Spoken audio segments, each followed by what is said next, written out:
Welcome along to another edition of Rock and Rob's album review, and tell your ma, you won't be home for tea. You're going to Wembley.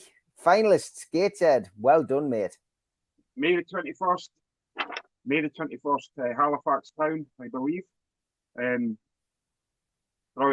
Yesterday I just sat, had it on Heed Army podcast. Just brilliant, what a buzz. So it's great. I mean, I've yet to go to a Gateshead game, but it's something I will be doing. Obviously my hometown, but imagine that, Newcastle Gateshead, the same year, Wembley. Amazing, isn't it? Yeah, great news, mate. Absolutely great news. So fantastic to see Gateshead there. Best of luck to them in the final. And quick update on Garan Kowal. Obviously, we know he got his first international goal. Eddie Howe mentioned it in the press conference at the weekend there, just giving him a little bit of praise, saying that he keeps in touch with him. He's delighted for him to, to get his first international goal. But pretty quiet week, I guess, for him with the internationals being on. Yeah, he didn't get a start. He didn't get a sub. Nothing. There's been a few things on Edinburgh Evening News and Jamble's kickback saying what's going on. But again, it's 9 games now, 8. Hearts got beat yesterday by Kilmarnock, who was down to 10 men. Hearts were 1-0 up. Lon Shanklin scored 7 minutes. But I don't understand it. I don't understand what's going on. I mean, that's Aberdeen now, Claude, 1 point behind Hearts now. 8 games to go. Raoul, surely his confidence is up. Give him half an hour. Show us what you can do again. But I don't know what's going on. But Robbie Nielsen, Hearts manager, saying there's still plenty of time. There's still going to be plenty of game time for him. It's like when? The people are now asking. Up here, they're now asking, why is he not playing? What's it all about? So, yeah, hopefully he'll get his chance soon. But Eddie Howe doesn't seem too down with it. He seems confident. He's saying, look, the guys, he's getting the experience. He knows how the game works. In the British game. So yeah, whatever chances he gets, it's going to set him in good stead. And just look after him, mate. That's all we ask. But moving on to your album this week, and it's a classic, like absolute classic for me. What is it, mate? It is Sound Effects by The Jam. I remember you put me on the spot with it, and I said I'll just pick an album cover that someone attracts me to it. But on it, it's got From Cradle to the Grave written on it. Along here somewhere. And that's one of my favourite Squeeze albums. So that's what made me choose it. So again, I've never listened to Jam. I've told you the story, 1980 or whatever it was at school. And a lot of I used the word bullying going on with certain genres of music. But I obviously listened to the singles at the time when they were coming out. That side of stuff. So I've listened to the album with an open mind, and I've been asking. I was out last night for a couple of hours, and I'm just asking people what the Jam. I still now don't understand. I hear a lot of influences, even now. I mean, to me, I've listened to bands like XTC, Squeeze, and the Jam. Now they're all up there now. See, now listen to them. I would put them in the same category. I definitely would. There's like. 1977, the Jam were on the go, I think. Had a couple of albums out. They had 2 albums out in 1 year. But they were obviously a part of that scene, the punk going into the new wave scene, with the angst about them. But the mod revival thing. But I just don't. Still to this day, still don't understand the fashion sense. But I'm sure a lot of people will be saying that about goths and punks and such likes as well, but I don't know. I suppose it's a unique thing, and I do, before anybody, jumps down my throat, I do respect all genres of music, mod, skinhead music, everything, because it's your thing. It's a thing in life growing up. But the dress sense when the music didn't go, I just don't understand. They're from a mod revival, but I suppose they were the first band to do that sort of, influence like Pink, Small Faces, that sort of thing, the Who and all these sort of that side of it. I can hear big influences. Now, one being Start. A lot of people say that Paul Weller was at this point listening to the Beatles' Revolver a lot and Off the Wall by Michael Jackson.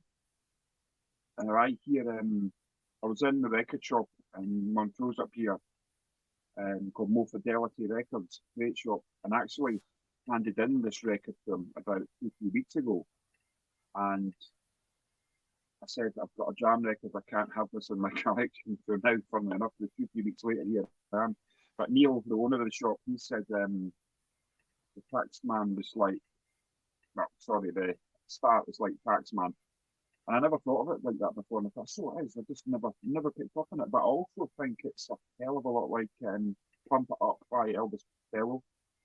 And the attractions, that's what I hear in it. But yeah, just wee shout out to Neil there. But again, another song.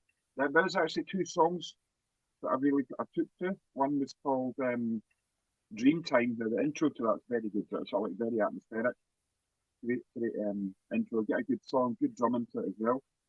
And Set the House Ablaze, which to me they could be on a lot of bands I liked at the time. I mean, I hear the Ruts in it as well. Like a punk band. Or new wave, whatever category people want to put them in. But I can hear influences. And now when I listen to Kaiser Chiefs, that sounds like the Jam. Arctic Monkeys, I can hear influences, and it's brilliant. And I do believe as well that Paul Weller is a fan of XTC, Andy Partridge, Colin Moulding. They're no longer on the go, very short career, touring band. That's a story for another time. But Boy About Town, okay song. I think the song Pretty Green was quite not very much of an impact on me. So if it started it with Set the House Ablaze or Dreamtime, I would have picked up my ears a bit more, and that was really good. But again, it's and you've got That's Entertainment. Who doesn't know that? Who's not heard that in the jukebox in the pub? Again, just about life, relationships, ups and downs. Again, I never really knew it. Again, I'm now I'm older. And you go back and you listen to these things, you get like a newfound respect for, times and places in life and what songs mean to people. Pretty Green as well.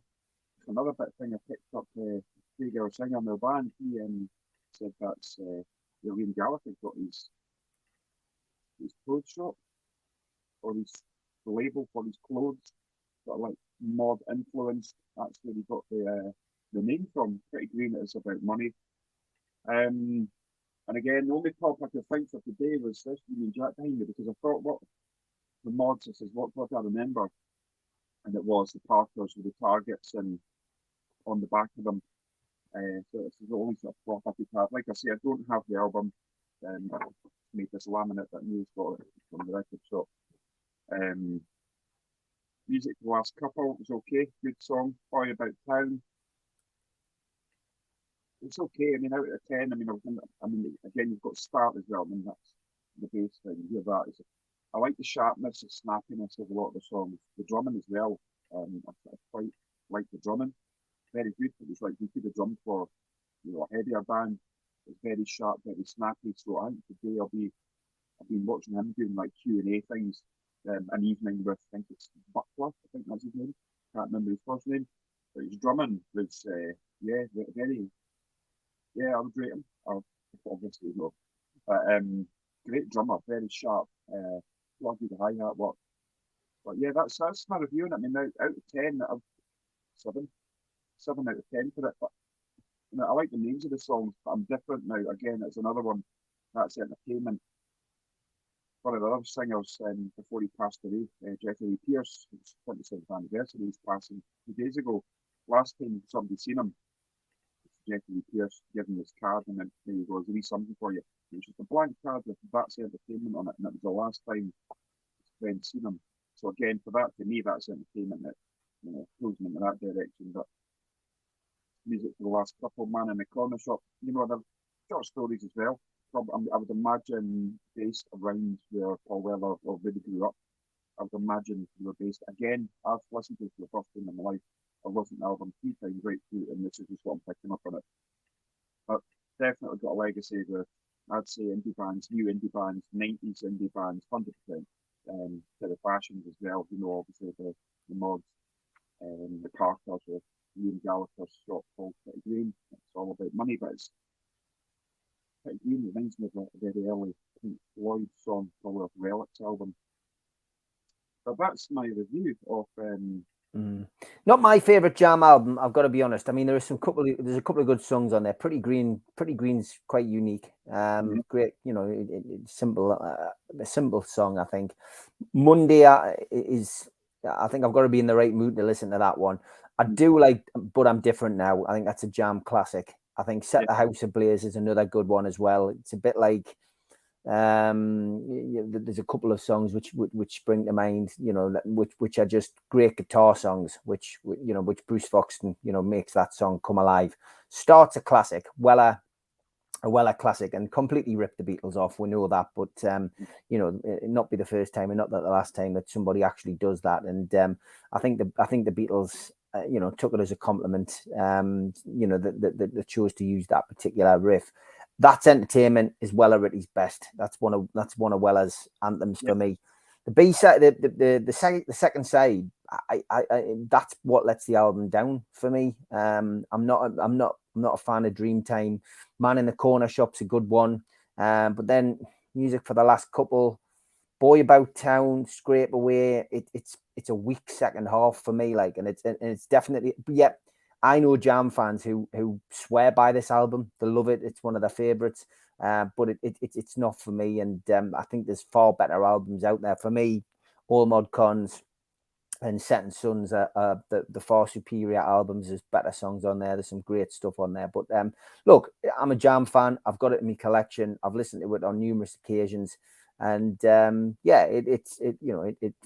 it just rounds off your collection nicely. You've got to have it because it is saved by a couple of really good songs in Start, and that's Entertainment. But I agree with you. Sometimes the way a band sets an album out, and sometimes the way that we would set an album out is completely different things. And I had that kind of experience with the Long Sands. Like working out which songs to pick, and the order for like Meet Me in Spanish City, which was selected by the band.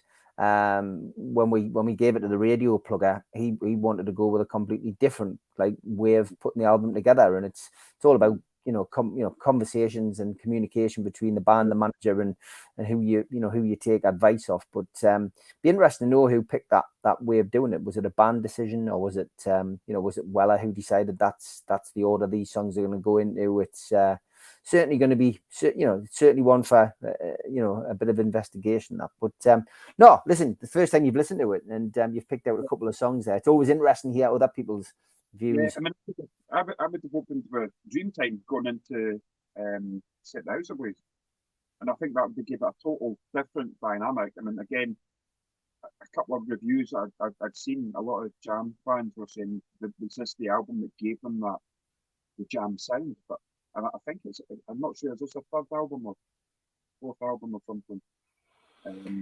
Maybe it was a change in direction. You know what I mean? And I think maybe that's partly to do with the change. All Mod Cons. Well, In the City, I think, was the first album. All Mod Cons was the second, and then Setting Suns was the third. You come up with three bangers. I think we had This Is the Modern World as well, came out in 1977.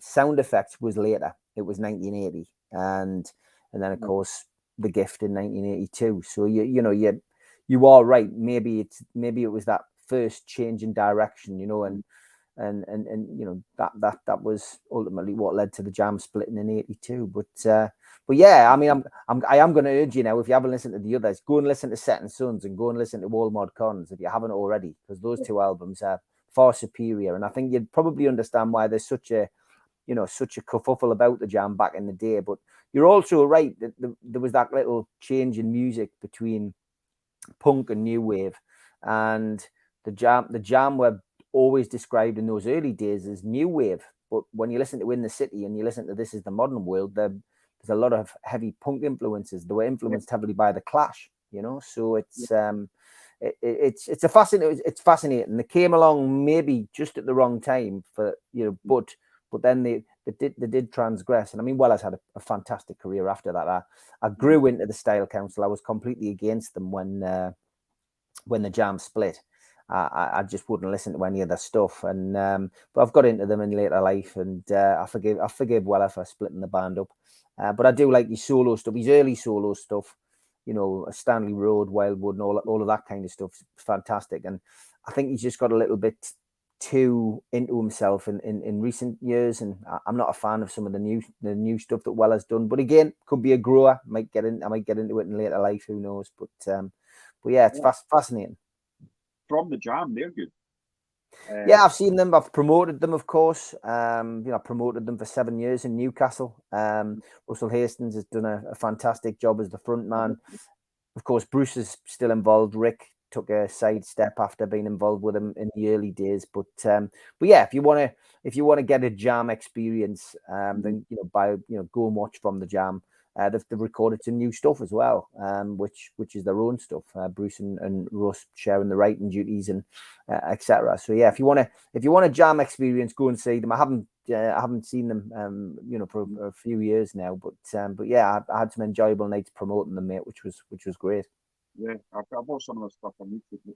Very impressed, to be honest. They never took the foot of the gas. They're not complacent. They're just still got that sharp rawness, snappiness about them now from the Jam. Yeah. I think was that the Paul Weller Live? Was that the street? Is that why the album is Stanley Road, Paul Weller's solo album? Is that where he grew up or something? I don't know. I couldn't tell you the full history of that. Maybe it was, maybe it wasn't. I don't know. It's a Google job. You tell me how your band's doing. How's the rehearsing going, and I'll Google that while you're chatting about the band. We were last week. We got a handful of new old songs, so we've run through them. We missed out part of the set again, so I'll give them a break for a week or two. We've done that, so this Thursday coming, well, hopefully Craig's watching this, he can get a set list in order, because obviously the guitarists have their settings and such like. So this Thursday we're going through, we're filming the set list now and running through it. So gig ready in say a month of that. But I'd like to put a big shout out to Stuart and Black Abbott. When I moved up here from Edinburgh, I contacted him, and he lets me put my drums there. He lets us rehearse there, all free of charge. You know, we've got the big hall to ourselves. I can't thank them enough for doing that. And there's More Fidelity Record Shop. Again, it's a little hidden gem that is. There's so much you go in there, and it's just classic. You know, old stuff, new stuff, buying and selling that thing. But the band, I mean, I think what I'll do, Steve, is the end of the week I will send you a set list. And if you have to talk about or share it and such likes, but yeah, this week coming this Thursday, we're now, full sort of dress rehearsal, as I say, no more looking at each other in a circle when we're playing, when we're rehearsing. So it'll be, onwards and upwards. Yeah, we've got about 2 hour, 15-minute set just now, and we're always just coming out with songs, and you want to do a different version of this. I mean, there's a version of Blue Monday we want to do, but it's not by new order. It's quite a heavier version of it. So we're going to be doing that. Sounding really good. A lot of buzz around the area. And I did say to Stuart the Black Abbott, I says I want to make this the biggest night that's ever been here. And I've suggested we get a couple of students to use us and film it. Use us as a project, come and watch us rehearse, get a feel for us, record it, make it an event, So yeah, it's all good. It's all positive. All good, mate. Yeah. I think there's a game on today, isn't there? Yes, Newcastle United playing Manchester United today. Great game this for the neutral. Always produces a story and goals. For me, I think Newcastle are going to win 2-1. It's going to be tight, I think. Rashford, of course, is playing. Casemiro's out. That's going to be a big blow to Manchester United, but they've obviously got players that they can bring in. But yeah, Newcastle, I think will be up for it. The fans will be up for it. And it's for me, it is a bit of a revenge mission for that cup final defeat, Rob. Yeah, is that at St James's? Yes, yeah. Right. Okay, I'll be watching that. 4:30, I think it is. Yeah, 4:30 kick-off, mate, yeah. 4:30 kickoff. So great stuff, mate. As always, looking forward to get you back on next week for another album. But thanks for looking into the jam. Surprise us next week, mate. Surprise us. I will do, yeah. I've got an idea, but I'll do that, yeah. Top man. Great stuff. Good to speak to you. See you later, mate. Bye-bye. Big thanks to all our sponsors. Thanks to Skips and Bins. Telephone 0800 25 45 25 3. Email inquiries at skipsandbins.com. Website skipsandbins.com. Easy contract free and pay-as-you-go waste collection. Thanks to Mr. Vicky's Sauces, handmade in Cumbria, and you can find them at mrvickys.co.uk. Email info@mrvickys.co.uk and place an order by phoning 01768 210 102. Thanks to Free Vita Getaways. Book your holidays or short breaks in the UK or around the world with them. Let them find your happy place. ABTA and ATOL registered. You can contact them by emailing freevitagetaways@gmail.com. Call or text 0792 842 7895 and join their Facebook group at Free Vita Getaways. Thanks to Media Arts for all the technical help and videos that they do. And thanks to qtechshop.co.uk, the makers of pool tables and snooker tables in Wallsend, Newcastle. If you want to join the channel, click join and you can see the various rates that you can pay to help support us. If you want to join by subscribing, hit the subscribe button, that is free. Hit the thumb up under the video to help the algorithm and click share to other social media platforms. If you do subscribe, we do give you a free car sticker. Just email John at nufcmatters.com and he will post you one out. If you want to join the cult, which is a one-off payment of £25, where you get a scarf, a pen, a cup, and entry into the monthly draw, then go to nufcmatters.com and look for the cult membership or put your phone over this smart code and it will take you straight there. We are available as well as a podcast on iTunes, Spotify, Podbean, and the rest. And we do support the food bank on this channel. So if you want to make a virtual donation from anywhere in the world, go to nufcfansfoodbank.co.uk and put your money into the match day bucket. We've got some events coming up. First off in April, April 3rd, 4th, 5th, 6th and 11th. Peter Beardsley Soccer School is back for ages 6 to 16 years. Go to peterbeardsleysoccerschool.com for more information. An evening with John Anderson at the Time House Surf Cafe, Tuesday the 18th of April. Book your tickets direct from the venue. An evening with Frank Clark and John Gibson 2 nights later, Thursday the 20th of April at the Irish Centre. Tickets from nufcmatters.com. An evening with Nobby Solano at Laurel's in Whitley Bay is May the 11th. So contact the venue direct if you want to go to that event. And we've got our NUFC Matters end of season party, which is the 27th of May at 7 o'clock. Tickets are a tenner from nufcmatters.com. An evening with Rob Lee at Louis Liquor Store, 1st of June, and tickets direct from the venue. And an evening with Rob Lee, Lee Clark and John Beresford, Friday the 2nd of June at the Grand Hotel Gosforth, which is in aid of the Healing Tour charity. And you can get your tickets direct from them at the healingtour.org.uk website. Just click events. A little bit later in the year, an evening with Gavin Peacock, July the 10th. Tickets from nufcmatters.com for that one. And if you like your boxing, a night of champions featuring Frank Bruno, Ricky Hatton, Nigel Benn and Joe Calzaghe. Tickets for that one from goldstarpromotions.com.